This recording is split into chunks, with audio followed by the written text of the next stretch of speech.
बहुत ही बेस्ट है। Organic carbon एक तो होना ही चाहिए, एक है तो बहुत ही अच्छा है। वाटर की बात करूँ तो वाटर का पीएच भी 6.5 टू 7.5 टीडीएस है किसान दोस्तों, वो यहाँ पे खास याद रखिए। काफ़ी किसान आज सबको पता है कि धीरे धीरे पानी का जो सॉल्ट लेवल है वो काफ़ी बढ़ रहा है। तो टीडीएस किसान दोस्तों अगर आपकी पानी में 350 है तो बहुत अच्छा है। और अगर मानो कि 700 टीडीएस है, ये पानी चलेगा तो सही लेकिन काफ़ी इसमें आपको ट्रीटमेंट करनी पड़ेगी। और अगर मानो कि 1000 टीडीएस का पानी है आपका, तो किसान दोस्तों ये पानी आपकी पपीता की खेती को बर्बाद कर सकता है। आप कितना भी खाद, कितना भी बेसल डोज अच्छे से मेंटेन करो, आपकी फसल खराब हो जाएगी, वायरस लग जाएगा और आपका जितना भी आप दे रहे हो अपनी फसल में, जितना भी आप खर्चा कर रहे हो वो खर्चा आपका सही से नहीं हो पाएगा। इसी की बात करें तो ऑन एन एवरेज एक बहुत ही सही है। तो किसान दोस्त आप मिट्टी का परीक्षण करवा के कोई भी लैब में करवा सकते हो, या फिर अभी ऐसे डिवाइस भी आ गए हैं मार्केट में जो आपकी इंस्टेंट आपकी मिट्टी का परीक्षण भी कर सकता है और आपको एक्यूरेट रिजल्ट भी दे सकता है। तो ये दो चीज़ है वो एक बार आप खास याद रखो। जैसे आप ब्लड का रिपोर्ट करवाते हो वैसे ही किसान दोस्तों आपको ये मिट्टी और पानी का रिपोर्ट करवाना है, तभी आप पपीता की खेती अच्छी कर सकते हो। काफ़ी किसान क्या करते हैं और फ़ोन भी आते हैं कि सर यहाँ पे मेरे एरिया में बहुत ही अच्छा पपीता हो रहा है, लेकिन क्या करूँ, मैंने कुछ मिट्टी का परीक्षण नहीं करवाया और ऐसे ही लगा रहा हूँ। फिर जैसे ही 3, 4, 5 महीना हो जाते तो वायरस आ जाता है, कोई भी बीमारी आ जाती है, फुट रोट आ जाता है, कॉलर रोट आ जाता है, फिर बोलते हैं कि सर इसमें अच्छा प्रोडक्शन नहीं मिल रहा है। तो ये दो चीज़ आप खास याद रखो कि भाई मिट्टी आपके लिए और पानी, ये दोनों का मैनेजमेंट आपको सही से करना पड़ेगा। तो किसान दोस्तों यहाँ पे आप देख सकते हो तो तीसरी जो सबसे इम्पोर्टेंट चीज़ है जो किसान पूछते रहते हैं कि सर अपनी मिट्टी का पीएच वो भी सब सही है, उनके बाद हम क्या स्टेप है वो फॉलो करें। तो किसान दोस्तों यहाँ पे आप जो देख सकते हो तो यहाँ पे जो मैंने अलग अलग जो पॉइंट नोट किए हैं कि पपीता की खेती में मिट्टी तो अच्छी होनी ही चाहिए, पानी भी अच्छा होना ही चाहिए, लेकिन जो थर्ड चीज़ है वो है किसान दोस्तों ये फसल में आपका ऑर्गेनिक मैटर अच्छा होना चाहिए।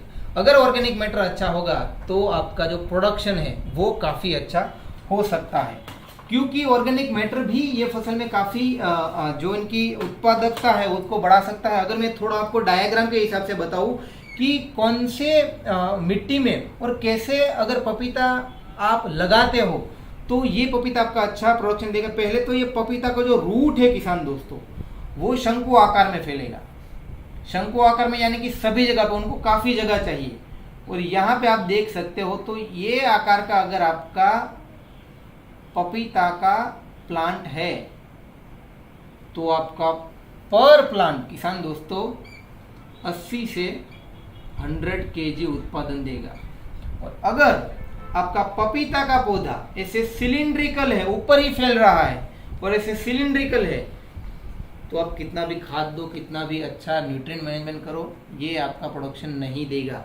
क्योंकि यहाँ पे जो इनका तना है, ये तना अगर अच्छा रहा तो किसान दोस्तों आपका जो फ्रूट है उनकी क्वालिटी अच्छी बनेगी। क्योंकि ये जो फल है ना किसान दोस्त, एक फसल में 80 से 100 किलो का जो वेट है, तो वो वेट को गेन करने के लिए उनका जो तना है वो मजबूत होना चाहिए। तना यानी कि इनका स्टेम, अगर स्टेम ऐसा फैला हुआ रहा, ऑन एन एवरेज देखा जाए तो 30 सेंटीमीटर से ज़्यादा अगर किसान दोस्तों ये तना है आपका, तो किसान दोस्त आप यहाँ पे आपका पौधा है वो 80 से 100 किलो प्रोडक्शन देगा। क्योंकि इनका जो स्टेम में क्या रहता है, ये पूरा मावा भरा हुआ रहता है, इनके ऊपर फिर ये पूरा होल हो जाएगा, होल और पोल हो जाएगा। तो ये जो सारी चीज़ है, अगर ये अच्छा डेवलपमेंट हुआ तो ये रूट अच्छे डेवलपमेंट हो गए। अगर रूट अच्छे डेवलपमेंट हुए तो नीचे से खुराक अच्छा मिलेगा। अगर खुराक अच्छा मिला तो किसान दोस्त आपका जो फल है वो आपको काफ़ी अच्छा मुनाफा दे सकता है। तो जैसा आप बात बता रहे हो कि मिट्टी अच्छी होगी, आपका फाउंडेशन अच्छा होगा, तो ऑटोमेटिकली आपका 80 से 100 किलो पर प्लांट आपका प्रोडक्शन है वो मिल सकता है। तीसरा सबसे इम्पोर्टेंट चीज़ यहाँ पे आप देख सकते हो कि पपीता कब लगाए। ये सबसे इम्पोर्टेंट पॉइंट है। काफ़ी किसान बोलते हैं क्योंकि ये जो पपीता का जो फल है वो ट्रॉपिकल और सब ट्रॉपिकल क्लाइमेट में काम करेगा किसान दोस्त। इनको ट्रॉपिकल और सब ट्रॉपिकल क्लाइमेट बहुत ही पसंद है, बट ठंडी की सीजन में ये अच्छा नहीं होगा। ठंड इनको बिल्कुल पसंद नहीं है, इसीलिए पपीता की जो बेस्ट बुआई है मैं आपको रिकमेंडेड करता हूँ कि मार्च महीने में आप उनकी बुआई करो। मार्च महीने में अगर बुआई करते हो तो अप्रैल मई जून जुलाई अगस्त सितंबर में किसान दोस्त आपका प्रोडक्शन चालू हो जाएगा और मार्केट में ये टाइम पे बहुत ही अच्छा रेट मिलता है। काफ़ी किसान बताते हैं कि सर हमें 35 रुपीज़ भी मिलते हैं और काफ़ी किसान बोलते हैं सर हमें 20 रुपये भी मिलते हैं। अगर ऑन एन एवरेज 1 एकड़ में किसान दोस्तों अगर आपने सही से ये मार्च के महीने में अगर लगा दिया तो आपको सितंबर में बहुत अच्छा प्रोडक्शन मिल सकता है, क्योंकि 1 एकड़ में ऑन एन एवरेज देखा जाए तो पपीता का मानो कि 70 टन प्रोडक्शन अगर हम गिनते हैं और सिर्फ 10 रुपया भाव गिनते हैं तो भी किसान दोस्त 7 लाख तक का प्रॉफिट आपको मिल सकता है। मैं सिर्फ 10 रुपया यहाँ पे लिख रहा हूँ, अभी की मार्केट में 30-35 रुपये भी चल रहे हैं और काफ़ी किसान हमें बताते हैं कि सर हम 30-35 रुपये में भी हमने पपीता का सेलिंग किया है और 15 लाख तक का भी मुनाफा हुआ है। इसलिए प्लांटिंग टाइम बहुत ही इंपॉर्टेंट है। प्लांटिंग टाइम किसान दोस्त मार्च और अप्रैल, लेट से लेट मई महीने तक आप कर सकते हो, लेट से लेट, क्योंकि फिर क्या होगा जैसी ठंड आ जाएगी इनको ये अपना ग्रोथ नहीं होगा और फिर इनका मार्केट रेट भी अच्छा नहीं मिल सकता। इसलिए मई जो मार्च का जो महीना है, मार्च अप्रैल मई, मैं आपको रिकमेंडेड करूंगा मार्च में अगर लगा सकते हो तो लगा दो।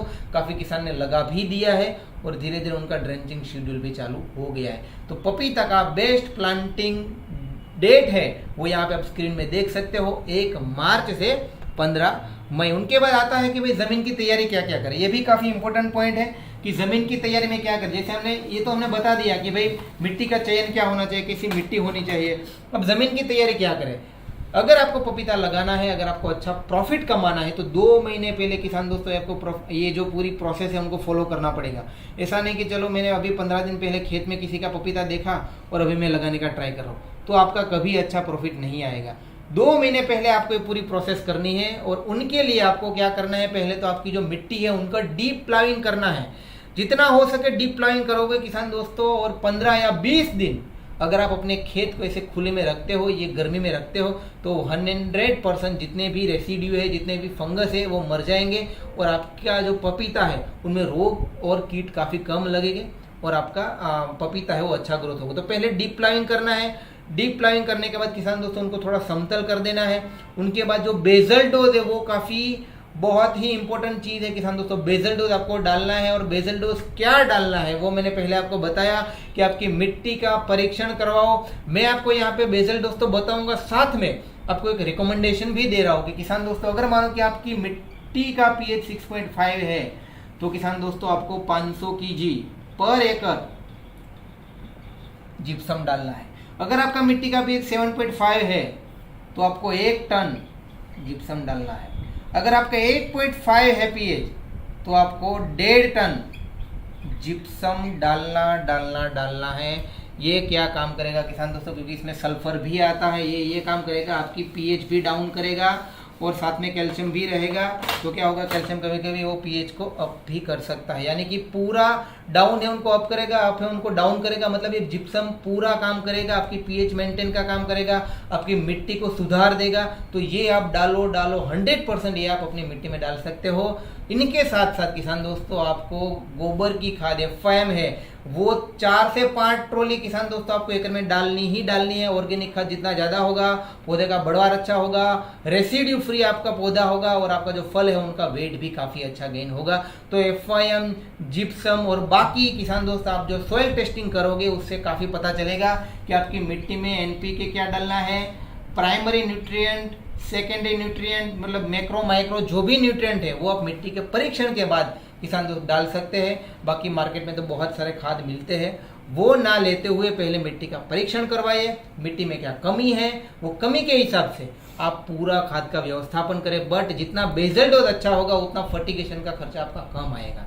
जितना बेसल डोज आप कम डालोगे उतना फर्टिगेशन में आपको ज़्यादा खर्चा करना पड़ेगा, क्योंकि ये फसल 70 से 100 किलो अगर वो वेट उनको गेन करना है, वो भी 6 से 7 महीने में, तो किसान दोस्तों उनको काफ़ी फूड लगेगा, तभी इनका ग्रोथ और बढ़वार अच्छी रहेगी।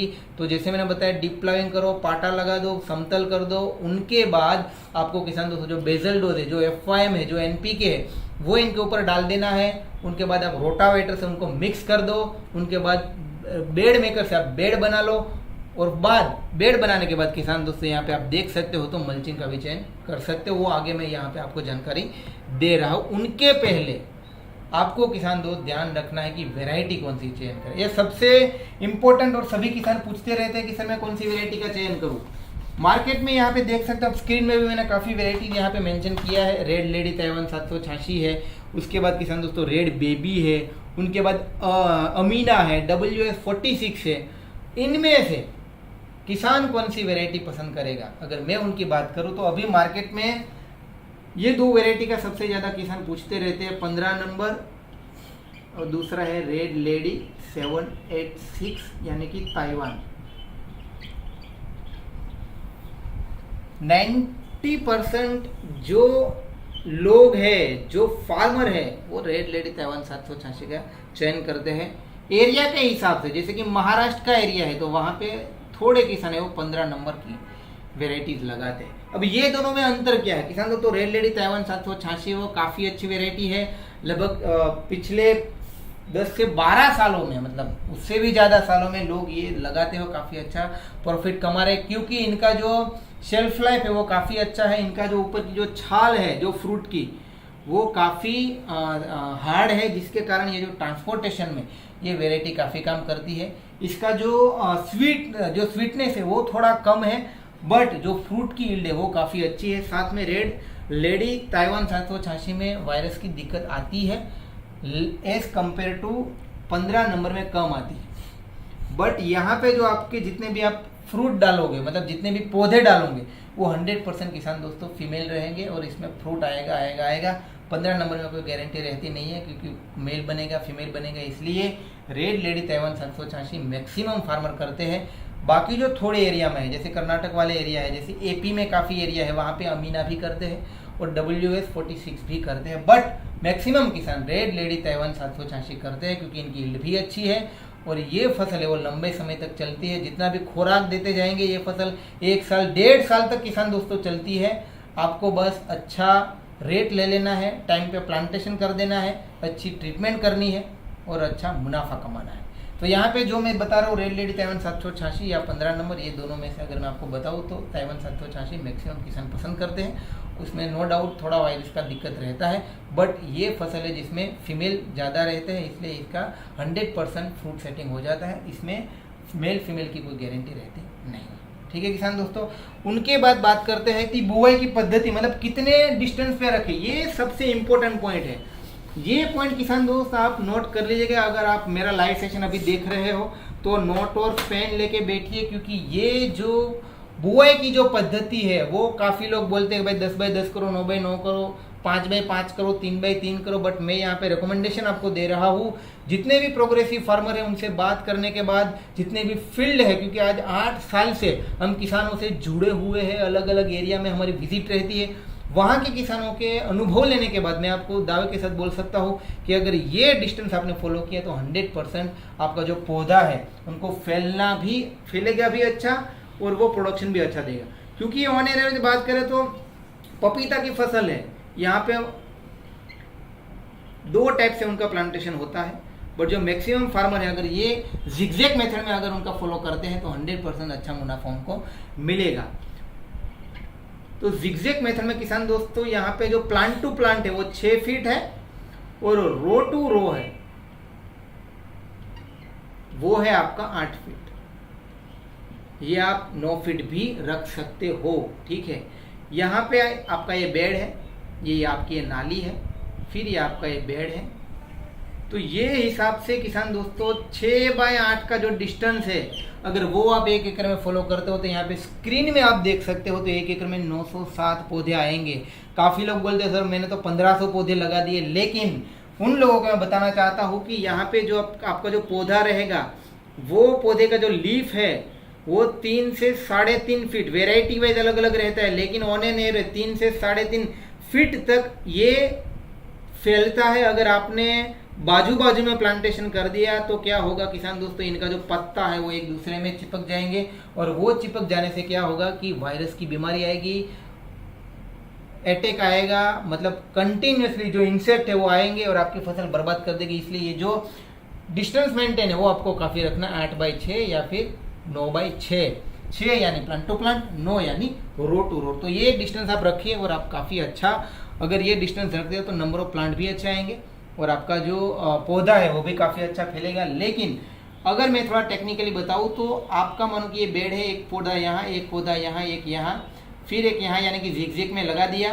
तो जिगजैग में फ़ायदा क्या होगा, अब यहाँ पे आप लाए देख सकते हो, तो ये पौधे को फैलने के लिए देखो आप कितनी जगह मिल रही है, बहुत ही जगह मिल रही है किसान दोस्तों। ये जो पूरी जगह जो इनको मिल रही है, ये जो पेरीफेरी, तो रूट का डेवलपमेंट भी काफ़ी अच्छा होगा।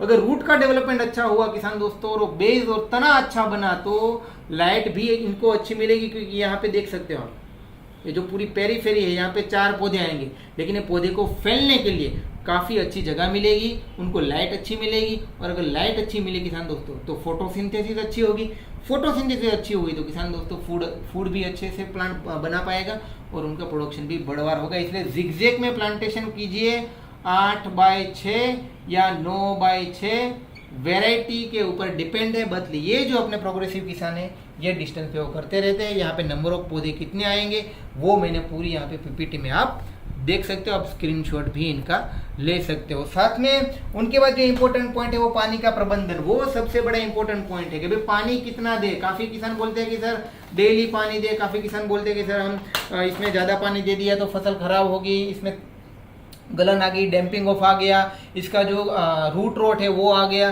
तो किसान दोस्तों पानी का प्रबंधन करने के लिए जब आप बेड प्रिपरेशन करते हो तब भी आपको ये पूरा मैनेजमेंट करना है। जब आप बेड प्रिपरेशन करते हो तब 2 टाइप से किसान फार्मिंग करते हैं, एक है अपना ड्रिप इरिगेशन और दूसरा अपना फरो, यानी कि वो नाली से पानी देते हैं। लेकिन ड्रिप इरिगेशन से किसान दोस्तों आपको पानी देना बहुत ही आवश्यक है, इससे प्रोडक्शन भी बढ़ेगा। और अगर ड्रिप के साथ किसान दोस्त आप मल्च फिल्म का यूज़ करते हो तो 100% कम पानी में किसान दोस्त आपका जो प्रॉफिट है वो 2 गुना होगा, आपका जो यील्ड है वो भी काफ़ी अच्छा आएगा। तो जो जब आप बेड प्रिपरेशन करते हो किसान दोस्तों, उनके समय में ही, उनके टाइम में यहाँ पे आपने बेड बना दिया, यहाँ पे आपको 2 लेटरल रखनी है। एक बात का खास याद रखिए, एक लेटरल से कुछ नहीं होगा, आपको यहाँ पे 2 लेटरल रखनी ही पड़ेगी, तभी इवन पानी मिलेगा, यहाँ से भी मिलेगा, यहाँ से भी मिलेगा, और पूरा जो पौधा है उनका जो रूट डेवलपमेंट है वो काफ़ी अच्छा होगा। तो एट ए टाइम जब बेड बनाते हैं, जब आपने ड्रिप इरिगेशन डाल दिया, ड्रिप इरिगेशन डालने के बाद किसान दोस्तों आपको कंटिन्यूसली 6 से 7 घंटा पानी चलाना है। कब चलाना है, जब आपने ड्रिप डाल दिया, ड्रिप के ऊपर आपने मल्चिंग कर दिया। मल्चिंग अनिवार्य है किसान दोस्तों, ये फसल में अगर मल्चिंग करते हो तो 100% किसान दोस्तों आपका व्हाइट रूट का ग्रोथ अच्छा होगा, आपका तना का ग्रोथ अच्छा होगा, वीड की जो समस्या है वो पूरी खत्म हो जाएगी। अगर वीड की समस्या खत्म हो जाएगी तो रोग कीट की जो बीमारी है वो भी खत्म हो जाएगी। क्योंकि 1 एकड़ में अगर मैं बताऊं बेसिकली जो मल्चिंग का खर्चा रहता है, मानो कि वो अप्रोक्स हम 15,000 गिनते हैं एकड़ में, वहां पे किसान दोस्त अगर आप मल्चिंग नहीं लगाते तो क्या दिक्कत आएगी, पहले तो खरपतवार की दिक्कत आएगी। वो खरपतवार को निकालने के लिए, क्योंकि ये फसल 1 से 1.5 साल चलती है, इनको निकालने के लिए आपको ऑन एन एवरेज कितनी बार मजदूर लाने पड़ेंगे। आपको वीडीसाइड का स्प्रे करेगा, उनका खर्चा 30 से 35 हज़ार आता है किसान दोस्तों। तो आधे खर्चे में मल्चिंग लगाओ, कम पानी लगेगा, फसल की ग्रोथ बढ़ेगी, उत्पादन बढ़ेगा, और आपका जो प्रॉफिट है, जो आपका जो फल है वो भी काफ़ी अच्छा आएगा। फल अच्छा आएगा तो आपको मार्केट में अच्छा दाम मिलेगा। तो मल्चिंग अनिवार्य है, मल्चिंग के बिना ये फसल आप मत करिए। तो आपने यहाँ पे बेड बना दिया, यहाँ पे ड्रिप लगा दिया, मल्चिंग लगा दिया। मल्चिंग लगाने के बाद 6 से 7 घंटे कंटिन्यूसली आपको पानी चलाना है। आज चलाया तो फिर कल 6 से 7 घंटे, ऐसे 4 से 5 दिन कंटिन्यूसली पानी चलाओगे। फायदा ये मिलेगा कि यहाँ पे जो गर्मी है मिट्टी की, वो यहाँ पे मल्चिंग का जो होल है वहाँ से निकल जाएगी। तो क्या होगा, जब आप प्लांटेशन करोगे, जब आप सीडलिंग लगाओगे, तब पौधे मरने की समस्या 0 हो जाएगी। तो ये बात खास याद रखें, मल्चिंग करने के बाद 6 से 7 घंटा 3 से 4 दिन आप पानी चलाओ, जिससे मिट्टी की गर्मी खत्म हो जाएगी। ये पानी चलाने से क्या करना, आपको पूरी तरह से पानी से भिगा देना है। अगर पूरा बेड भीग गया तो किसान दोस्तों उनका रूट है, उनका डेवलपमेंट अच्छा आएगा। इसलिए आपको पानी देना है। ये पानी देने के बाद किसान दोस्तों आपको प्लांटेशन करना है। आपको जो पपीता है उनका प्लांटेशन कैसे होता है, अगर मैं आपको किसान दोस्तों बात करूं, यहाँ पे जो बात की कि जिगजैग पैटर्न में अगर आप करते हो तो काफ़ी अच्छा रहेगा। तो मेन रहता है किसान दोस्तों इनका प्लांटेशन आप कैसे करें। प्लांटेशन करने के लिए किसान दोस्तों इनका जो टिश्यू कल्चर से भी होता है और सीड से भी होता है, लेकिन मैक्सिमम 99% टिश्यू कल्चर से लोग करते हैं। टिश्यू कल्चर का एक पौधे का on an average price depend upon company है 15 से 18 रुपया, काफ़ी लोग 18 से 22 रुपया भी मिलता है, डिपेंड अपॉन वेराइटीज है, डिपेंड अपॉन कंपनी है। ये टिश्यू कल्चर का पौधा किसान दोस्तों आपको लगा देना है पूरे बेड के ऊपर, जो आपका होल रहेगा वो होल के अंदर आपको ये पौधा लगाना है। बट एक टेक्निक है वो काफ़ी, अगर आप फॉलो करते हो एट ए टाइम प्लांटेशन तो आपको काफ़ी फ़ायदा मिल सकता है। वो आपको मैं आगे पीपीटी में भी बताऊंगा, लेकिन यहाँ पे मैं आपको बता रहा हूँ। जैसे आप पौधा यहाँ पे प्लांटेशन करते हो 30 से 40 डिग्री किसान दोस्तों इनको बेंड करो। यहाँ पे एक चीज़ ये भी याद रखो कि प्लांटेशन आपको जो करना है वो आपको करना है उत्तर दक्षिण। जैसे यहाँ पे उत्तर दक्षिण आप प्लांटेशन कर रहे हो, और अगर आपने यहाँ पे अपना पौधा है और यहाँ पौधा थोड़ा बेंड किया है तो क्या होगा, पूरब और पश्चिम आपको ये कहाँ पे बेंडिंग करना है किसान दोस्तों, पश्चिम की ओर बेंडिंग करना है। तो क्या होगा कि जो पूरब से जो सुबह की जो लाइट मिलेगी वो डायरेक्ट फ्रूट को मिलेगी, जिससे क्या होगा, फ्रूट की क्वालिटी अच्छी आएगी, फ्रूट का कलर अच्छा रहेगा, और जो जब वो सूरज ढलेगा यहाँ पे तो वो लाइट भी उनको मिलेगी। यानी कि लाइट और एयर अच्छी मिलने से आपका जो पौधा है, मैंने तो लाइव देखा है किसान दोस्तों कि जो फार्मर ने बेंडिंग किया है और जो फार्मर ने एकदम स्ट्रेट लगाया है उनमें प्रोडक्शन में 30 से 40% तक का डिफरेंस मिला है। तो ये आप खास याद रखो, आप बेंडिंग ज़रूर करो जब आप लगाओ। तब यहाँ पे थोड़ी मैंने ये भी लिखाया है कि जब आप प्लांटेशन करते हो तब आपको जड़ का जो प्रक्रिया है वो करना है। यानी कि पौधे लगाने से पहले आपको जो पौधे हैं उनको किसान दोस्तों ट्रीटमेंट करना है। जैसे यहाँ पे पौधा है आपका तो वो ट्रे में आता है, अलग अलग ट्रे में आपको मिलता है।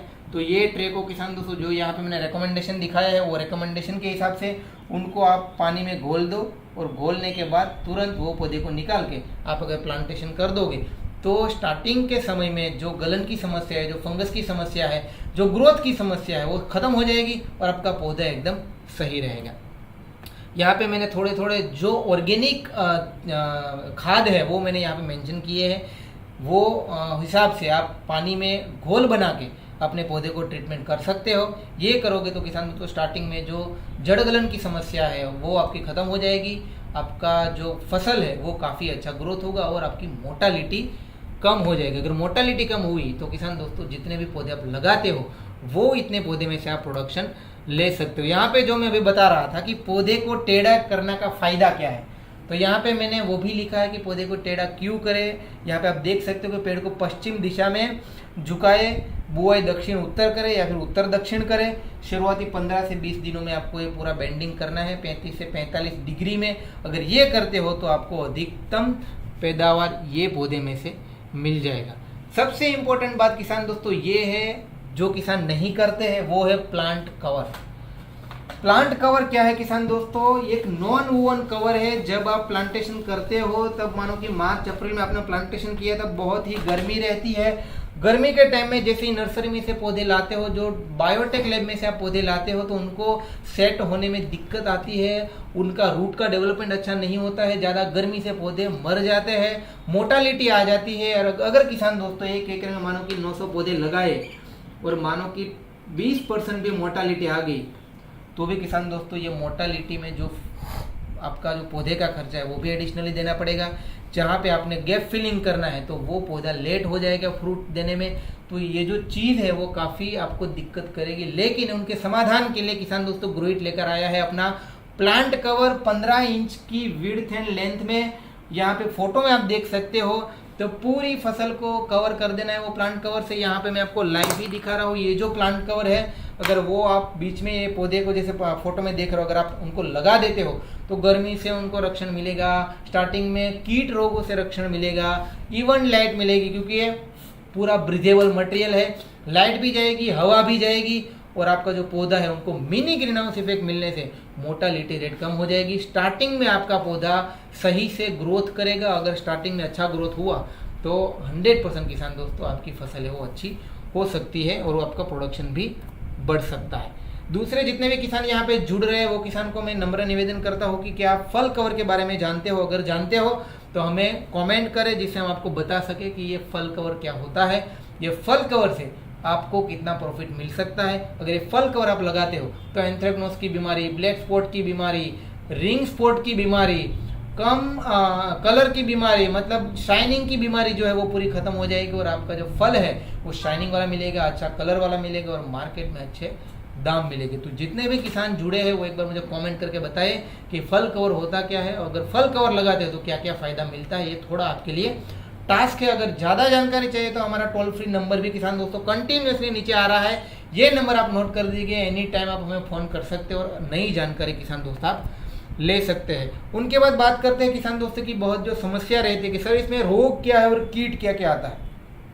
तो मैंने जो सबसे ज़्यादा रोग है, जो कीट है, जो बीमारी अभी फैली हुई है उनके बारे में यहाँ पे आप देख सकते हो अपने पीपीटी में। जो यहाँ पे मैंने रोग लिखे जैसे कि एंथ्रेक्नोज है, रिंग स्पॉट वायरस है, पत्तों पे काले धब्बे है, उसके बाद मिली बग है, उसके बाद कॉलर रोट है। कॉलर रोट यानी आपको पता ही होगा, जैसे ये अपना पपीता है, ये इनका कॉलर है, ये इनके रूट है, तो यहाँ से क्या होगा पौधा गलने लगेगा और ये पूरा पौधा यहाँ से बेंडिंग हो जाएगा और पौधा यहाँ पे ख़त्म हो जाएगा, यहाँ पे उनको फूड नहीं मिलेगा तो ऑटोमेटिकली ये फसल खत्म हो जाएगी। अगर ये समस्या का समाधान आप चाहते हो किसान दोस्तों तो बहुत ही अच्छा इलाज है ट्राइकोडर्मा विरिडी या फिर ट्राइकोडर्मा अर्जानियम आप डाल सकते हो। अगर आपको केमिकल कंट्रोल करना है तो किसान दोस्तों मेटालेक्सिल प्लस मैंकोजेब आप वो भी ड्रेंचिंग में ले सकते हो और ये ड्रेंचिंग करने से भी किसान दोस्तों आपको काफ़ी फायदा मिल सकता है। ज़्यादा जानकारी के लिए आप हमारा जो टोल फ्री नंबर है उन पर भी हमें कभी भी फ़ोन कर सकते हो। एक में जो सबसे ज़्यादा आपको जो बताने वाला हूँ वो है पपीता में वायरस। जो वायरस है इसमें काफ़ी सारे वायरस आते हैं, yellow vein mosaic virus, ring spot virus. तो जो येलो वेन मोज़ेक वायरस है किसान दोस्तों जो चूसक कीट से जो फैलते हैं उनको रोकने के लिए आपको क्या करना है, उनको रोकने के लिए किसान दोस्तों आपको जो पानी का मैनेजमेंट अच्छा करना है, मल्च फिल्म लगाना है, खरपतवार को हटाना है और किसान दोस्तों आपको अच्छी तरह से अगर ये मैनेजमेंट करोगे और प्लांट टू प्लांट डिस्टेंस अगर आपने सही रखा तो 100% ये येलो वेन मोज़ेक वायरस खत्म हो जाएगा। आपका प्लांट है वो अच्छे से ग्रो कर पाएगा क्योंकि स्टार्टिंग के फेज में ही आपको इनको अच्छे से ट्रीटमेंट करनी पड़ेगी। आपको ऑर्गेनिकली और केमिकली ये दोनों ट्रीटमेंट करने से आपका ये जो पपीता का जो वायरस है उनको रोक सकते हो। उनके बाद जो पाउडरी मिल्ड्यू है तो पत्ते के ऊपर पाउडर कलर के फॉर्म आ जाते हैं तो वो ज़्यादा ह्यूमिडिटी आने से आ सकता है क्योंकि जब आप डेंस प्लांटेशन करते हो तब ये समस्या आने की संभावना रहती है। तो उनके लिए भी सिस्टेमिक और कॉन्टैक्ट फंजीसाइड है उनका स्प्रे कर सकते हो। तीसरा जो सबसे ज़्यादा दिक्कत रहती है वो फ्रूट फ्लाई यानी कि फल मक्खी। अगर किसान दोस्तों जब फल सेटिंग होते हैं तब फल मक्खी आती है तो फल मक्खी को किसान दोस्त रोकने के लिए आपको एकड़ में 12 से 13 जितने फल मक्खी के ट्रैप लगाने ही पड़ेंगे, तभी आप फल मक्खी की समस्या है उनको रोक सकते हो। क्योंकि अगर फल मक्खी लग गई तो आपका फ्रूट है वो बाजार में अच्छा नहीं बिकेगा, उनके रेट अच्छे नहीं मिलेंगे और वो अनइवन साइज का आपको मिलेगा। कीट की बात की किसान दोस्तों, रोग की बात की, रेड माइट की भी काफ़ी समस्या रहती है। इसमें माइट की तो आप अच्छे मिट्टी साइड का स्प्रे कर सकते हो, प्रॉपर गाइड का स्प्रे कर सकते हो और काफ़ी अच्छा किसान दोस्तों इसका रिजल्ट भी आप ले सकते हो। एक मैंने यहाँ पे क्वेश्चन रखा है कि भाई ऐसा फल किसके कारण होता है। ये समस्या किसान दोस्तों नहीं आई है। अगर आपकी फसल में ये समस्या आपने देखी है पहले तो मुझे कमेंट में ज़रूर बताएं कि ये समस्या क्या है। इनका हम पूरा जानकारी भी हम आपको देंगे। आप लोग हमें सिर्फ बताएं कि ये समस्या क्या है और किसके कारण आती है, क्योंकि ये समस्या नहीं है। और अगर ये समस्या किसान दोस्तों मतलब ये समस्या बेसिकली होती क्या है कि एक बार फल में दिक्कत आ गई 48 आवर में जो आप स्क्रीन पे देख रहे हो ऐसा फल हो जाएगा। ऐसे करते करते करते आगे फैलता जाएगा, आपकी पूरी 80-90% फसल बर्बाद कर देगी। तो ये समस्या क्या है आप मुझे एक बार कमेंट में कमेंट करके किसान दोस्तों ज़रूर बताएं। अब बात करते हैं उत्पादन और मुनाफा, जिनके ऊपर मैक्सिमम किसान जो बोलते हैं कि सर कितना उत्पादन मिलता है और कितना खर्चा रहता है, तो ऑन एन एवरेज किसान दोस्तों उनसे पहले जो आपको जो जानना है कि सर फर्टिगेशन शेड्यूल क्या रहेगा। अगर आपने बेसल डोज अच्छा दिया है तो किसान दोस्तों आपका फर्टिगेशन शेड्यूल 50 to 60% कम हो जाएगा। अगर आपने बेसल डोज अच्छा नहीं दिया है तो आपको फर्टिगेशन 1 मंथ जब हो जाए पौधे का, उसके बाद फर्टिगेशन शेड्यूल फॉलो करना है। प्लांटेशन यानी कि सीडलिंग जब डालते हो उनके बाद आपको 3 से 4 ड्रेंचिंग भी आपको लेना है। ये 3 से 4 ड्रेंचिंग क्या क्या लेना है किसान दोस्तों, वो भी हम आपको बताएंगे। नीचे कमेंट में दिए गए नंबर पे कॉल कीजिए, हम आपको ये पूरी जानकारी भी प्रोवाइड करवाएंगे। क्योंकि पपीता एक ऐसी फल वर्गीय फसल है जिसका किसान दोस्तों देखा जाए तो कोई जवाब नहीं, मतलब 4 से 5 घंटे अगर इनकी बात करें तो भी कम है। तो थोड़ा आपको प्रयास करना पड़ेगा। थोड़ा अगर आपको जानकारी चाहते हो तो हमारे जो ये टोल फ्री नंबर है उनके ऊपर भी आप कॉल कर सकते हो। प्रोटेक्टिव फार्मिंग की प्रोडक्ट की जानकारी, साथ में ये जानकारी भी किसान दोस्तों हम आपको देंगे कि कौन कौन सा सीडलिंग के टाइम ड्रेंचिंग कर सकते हैं, फर्टिगेशन शेड्यूल क्या क्या मैनेज कर सकते हैं, फल कवर लगाते हैं तो क्या फ़ायदा मिलता है, प्लांट कवर लगाते हैं तो क्या फ़ायदा मिलता है, पूरी जानकारी भी हम आपको वहाँ पे देंगे। बात करते हैं प्रोडक्शन एंड प्रॉफिट की। अगर किसान दोस्तों आपने अच्छे से बेसल डोज, अच्छे से प्रोटेक्टिव फार्मिंग की प्रोडक्ट्स, अच्छे से लैंड प्रिपरेशन, अच्छा बेसल डोज, अच्छी वैरायटी, ये सारा चयन किया और पानी का अगर अच्छा मैनेजमेंट किया किसान दोस्तों, तो मैं आपको दावे के साथ बोल सकता हूँ कि 1 एकड़ में एक पौधा है किसान दोस्तों वो 70 से 100 किलो तक का प्रोडक्शन दे सकता है। काफ़ी किसान ऐसे हमारे साथ जुड़े हुए हैं, महाराष्ट्र के भी ऐसे किसान हैं, काफ़ी आंध्रा के भी किसान हैं। वो किसान यहाँ पे 150 केजी भी फ्रूट एक पौधे में से लेते हैं। मानो कि हम 1 एकड़ में ऐसा 900 पौधे पसंद कर दे, काफ़ी किसान है वो 1100 पौधे भी लगा सकते हैं, डिपेंड अपॉन प्लांटिंग डिस्टेंस है, डिपेंड अपॉन वेराइटी है। और अगर मानो कि हम 100 किलो प्रोडक्शन पकड़ते हैं किसान दोस्तों तो 90 टन प्रोडक्शन आपका हो जाता है 1 एकड़ में से। और अगर 1 एकड़ में अगर किलो का भाव अगर 10 रुपया लेते हैं तो भी आपका 9 लाख रुपये का प्रॉफिट हो सकता है। 1 एकड़ में खर्चे की बात करें, फर्टिगेशन आ गया, लैंड प्रिपरेशन आ गया, प्रोटेक्टिव फार्म के प्रोडक्ट्स आ गया, मल्चिंग आ गया, प्लांट कवर आ गया, फल कवर आ गया, कीट का प्रबंधन आ गया, टिश्यू कल्चर का पौधा आ गया, मैक्सिमम से मैक्सिमम किसान दोस्तों 2.5 से 3 लाख का यहाँ पे खर्चा होगा। और अगर 3 लाख यहाँ पे निकाले तो भी आपका नेट प्रॉफिट 1 एकड़ में 6 लाख होगा किसान दोस्तों, अगर आपको रेट अच्छे मिले। मैंने मिनिमम 10 रुपया गिना है। अभी मार्केट में किसान दोस्त ऐसे भी है जो 15-15, 20-20 रुपीज़ भी लेते हैं। यहाँ पे 70 से 100 किलो है, काफ़ी किसान है वो 150 किलो भी लेते हैं। जो मीडियम किसान है जो काफ़ी इतना फॉलो नहीं करते, वो 40 से 50 किलो भी एक पौधे में से निकालते हैं और उनको मार्केट में बेचते हैं। मैक्सिमम आपको किसान दोस्तों अगर अच्छे प्रैक्टिस करते हो तो डिपेंड अपॉन आपकी मिट्टी पे ध्यान रखना है, आपकी मिट्टी कैसे, आपकी वैरायटी कैसे, आप कैसे मैनेजमेंट करते हो। अगर वो सारा मैनेजमेंट अच्छे से करते हो तो 1 एकड़ में से किसान दोस्तों आप अच्छा प्रॉफिट कमा सकते हो और आप अच्छा मुनाफा भी ले सकते हो। बाकी पपीता की खेती में देखा जाए तो किसान दोस्तों 2-3 घंटे बात कर सकते हैं। बट अगर आपको अधिक जानकारी चाहिए, पूरी जानकारी चाहिए, तो किसान दोस्तों हमें टोल फ्री नंबर पर कॉल कीजिए। हम आपके लिए अवेलेबल है, आपकी जो भी दुविधा है उनका समाधान करने के लिए बैठे हैं। बस ऐसे ही किसान दोस्तों आप ग्रोइट से जुड़े रहिए और मैं मुकेश जिंजाला ऐसे ही नए नए टॉपिक के साथ आपके साथ आता रहूँगा। अगर कोई किसान दोस्त को अगर कोई क्वेश्चन है तो मुझे पूछ सकता है, मैं उनका अच्छा आंसर देने का किसान दोस्त प्रयास करूँगा। बट ऐसे ही हम नई नई खेती तकनीक के बारे में जानकारी लेके आते हैं आपके लिए, पूरा बंडल लेके आते हैं, पूरी प्रिपरेशन करके आते हैं। कुछ ना कुछ तो किसान दोस्तों छूट ही जाता है क्योंकि फसल ही ऐसी बड़ी है। बट जितना भी प्रयास हुआ, जितना भी मैंने कोशिश की आप लोगों को बताने में, किसान दोस्तों आपको काफ़ी फ़ायदा मिलेगा। आप अपनी फसल में अच्छे से पैदावार ले सकते हो अगर आप अच्छे से सारी टेक्निक का यूज़ करोगे तो। तब तक के लिए किसान दोस्तों मैं मुकेश जिंजाला आपसे रजा लेता हूँ। मिलेंगे नेक्स्ट वीक में नए वीडियो के साथ, नए टॉपिक के साथ। तब तक के लिए किसान दोस्तों ग्रोइट इंडिया की ओर से मैं मुकेश जिंजाला आप सभी का तहे दिल से धन्यवाद करता हूँ। ये वीडियो को सभी किसानों के साथ शेयर करें, अपने गांव के व्हाट्सएप ग्रुप में शेयर करें और जो लोग पपीता की खेती करना चाहते हैं वो किसानों को ये वीडियो भेजिए और उनको जानकारी प्रदान के लिए। धन्यवाद किसान दोस्तों। ग्रोइट का साथ किसान का होगा विकास। धन्यवाद।